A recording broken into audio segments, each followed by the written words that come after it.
Listen, man, Kiki Area Fan got the better of her today. 22 points, 10 rebounds, 4 assists, 8 of 14 shooting, man. Kiki. Angel Reese just dropped 22 and 13 and still got humiliated on national TV. Stirring that pot on Angel today.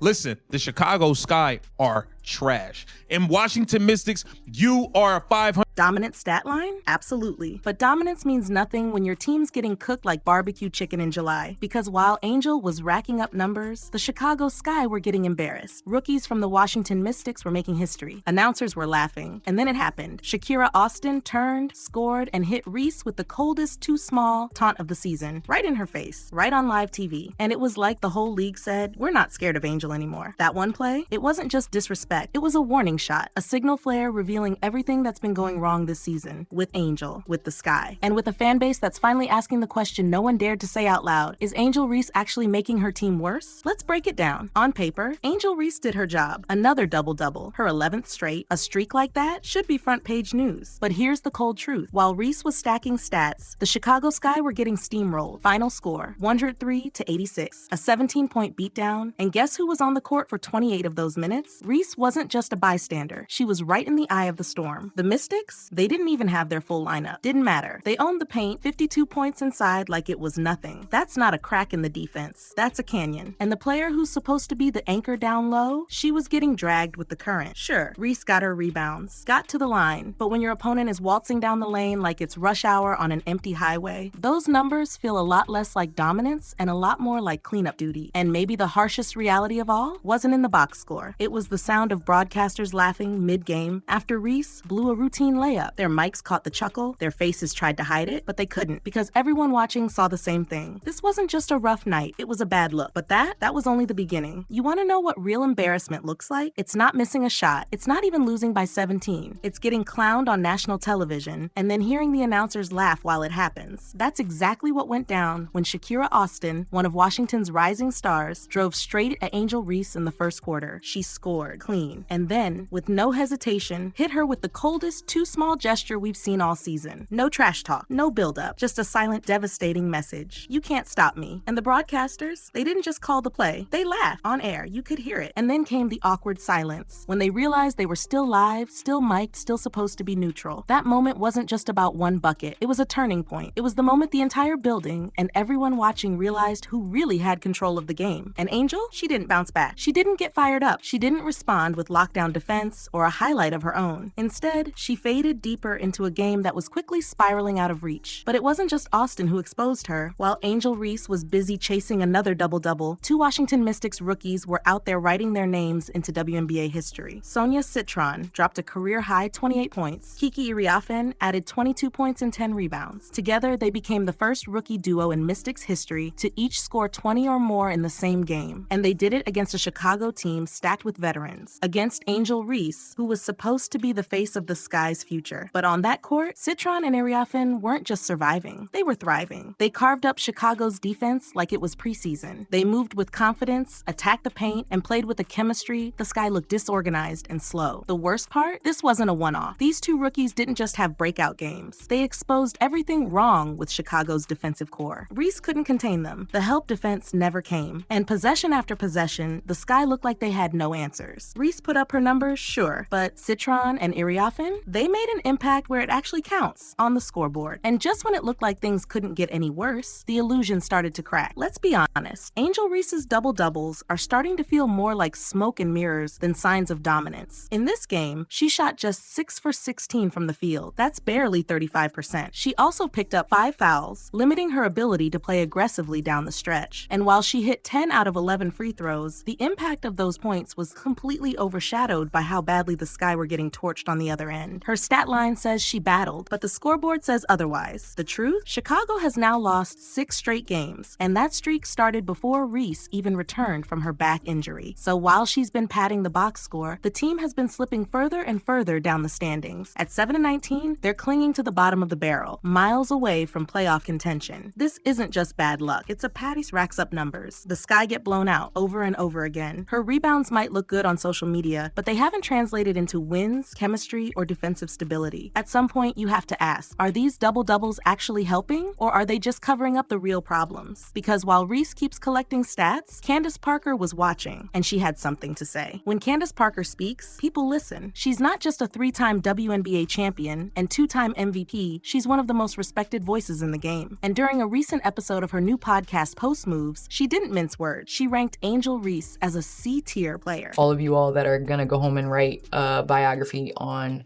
how wrong this is, you guys can kick rocks.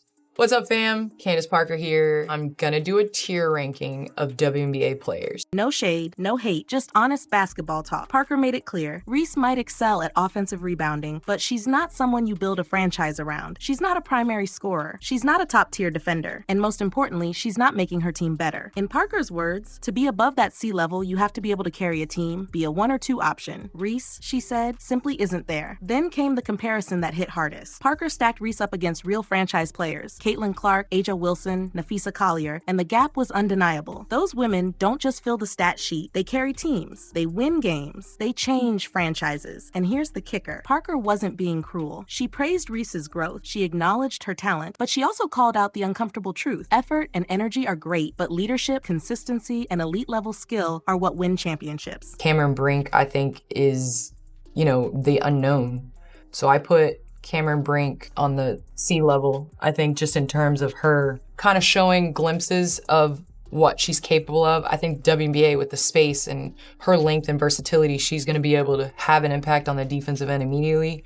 Then you got Angel Reese. I put her right at that C level. So how did Reese respond? Not with defense, not with hustle, not with growth. She logged onto Twitter, and things got petty fast. Instead of proving Candace Parker wrong on the court, Angel Reese took her fight to Twitter. Her response? A cryptic post that read, "Cloud is one hell of a drug. No name, no context, but everybody knew exactly who it was aimed at." And just like that, the basketball conversation turned into another messy social media feud. Reese didn't stop there. She reposted memes suggesting people were just mad because she's beautiful, rich, famous, and taking the spotlight. It was classic deflection, and it sent her fan base, the Reese's Pieces, into full-blown attack mode. But here's the irony. Candace Parker wasn't clout chasing. She was promoting her podcast with Aaliyah Boston, sure, but she was also delivering real analysis based on performance, impact, and leadership. Reese's decision to frame it as jealousy only made her look insecure, especially when the critiques were rooted in facts anyone watching the games could see. This wasn't the first time Reese responded to criticism by going viral instead of going inward. And once again, the drama drowned out the dialogue. While other young stars like Aaliyah Boston and Caitlin Clark were grinding in silence, letting their play speak volumes, Reese was tweeting from the locker room, posting memes, subtweeting legends, feeding a storyline that had nothing to do with basketball. And that's where the difference between clout and credibility becomes impossible to ignore, especially when you look at what's happening in Indiana. While Angel Reese is trending for taunts and Twitter threads, Caitlin Clark is quietly changing the entire trajectory of a franchise. Clark didn't just boost ratings, she transformed the Indiana Fever from a team nobody took seriously to a legitimate playoff contender. And the wild part? She didn't do it by demanding the spotlight. She did it by elevating everyone around her. Lexi Hull, playing with more confidence, knocking down big shots, and defending like a vet. Kelsey Mitchell found a rhythm sharing the floor with Clark and became even more dangerous as a scorer. Aaliyah Boston, already elite, but with Clark feeding her the ball in the right spots, she's become unblockable in the paint. That's the power of a real leader. Someone who walks into a struggling franchise and doesn't just perform, but raises the ceiling for everyone else. That's what Clark's been doing all season. And she's done it without drama, without excuses, and without lashing out at legends who hold her accountable. She doesn't clap back at criticism, she claps back on the scoreboard. While Reese fires off tweets, Clark fires no-look dimes. While Chicago scrambles to survive, Indiana is building a foundation. And fans see it. They feel it. One team is creating something real. The other, just making noise. But that contrast doesn't end on the court. It cuts deeper into what these two players represent. Here's where the divide becomes undeniable. Indiana is building something lasting, brick by brick, game by game. With Caitlin Clark, Aaliyah Boston, and a roster full of selfless, team-first players, the Fever aren't just stacking wins. They're building identity, a culture, a future. Chicago, they're clinging to highlight reels and hashtags. Angel Reese might be the face of the franchise, but the results are impossible to ignore. A 7-19 record, bottom of the standings, standings, and zero real momentum. The Sky aren't trending because they're winning. They're trending because they're imploding. And that's the problem. You can't lead a team through Instagram stories. You can't silence critics with subtweets. You can't build legacy off of double-doubles that mean nothing when your team gives up 100+ points every night. Reese has talent. No one denies that. But hype is temporary. Hype fades. Legacy? That takes work. That takes growth. That takes the humility to shut out the noise, own your weaknesses, and come back better. Players like Clark and Boston are laying the foundation for dynasties. They don't need to respond to disrespect because they're too busy building respect, the kind that's earned in the paint, on the scoreboard, and in the locker room. And that brings us to the real question fans are asking. So now we're left with more than just box scores and tweets. We're left with two very different paths. Angel Reese keeps racking up double-doubles, but the Chicago Sky keep falling apart. She's become a headline, a trending topic, a walking stat line. But the scoreboard doesn't lie. Her team is losing badly, and her defensive presence is being questioned more than ever. Meanwhile, Caitlin Clark and the Indiana Fever are rewriting the script quietly, consistently, and with purpose. They're not chasing drama. They're chasing wins. They're building chemistry. They're making basketball better. The question isn't whether Reese is talented, it's whether that talent is actually helping her team. Because at some point, empty stats stop impressing anyone, especially when rookies are outplaying you, especially when legends are calling you out, and the only response is another cryptic tweet. So what do you think? Is Angel Reese building her brand while destroying her team? Can she turn it around? Or is this just who she is now? Drop your take in the comments. We're reading all of them. And if you're here for real talk, behind the scenes breakdowns, and stories the mainstream skips, hit that like button, subscribe, turn on all notifications. Because this isn't just sports talk, it's accountability, and it's long overdue. Stay locked, and we'll see you in the next video.